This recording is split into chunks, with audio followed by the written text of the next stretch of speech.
ప్రార్థనకి నువ్విచ్చే విలువ ఎంత? ప్రార్థనకి నువ్విచ్చే స్థానం ఎంత?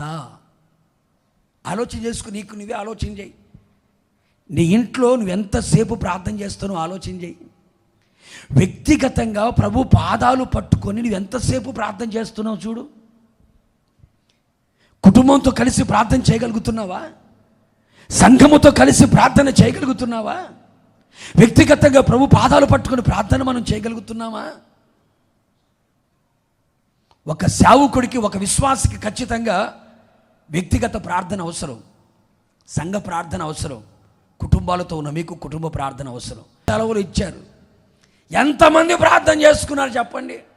పిక్నిక్లు పోదామా, టూర్లకు పోదామా, చెప్పు చుట్టాల దగ్గరికి పోదామా, పాత ఫ్రెండ్స్ని కలుసుకుందామా, సరిగ్గా తినలేకపోయాం వండుకొని తిందామా, షాపింగ్ చేయలేకపోయాం చేద్దామా అనుకున్నావే, ఒక్కరోజు దేవుని సన్నిధిలో ఉపవాసం ఉండి ప్రార్థన చేద్దామా అని అనుకున్నావా?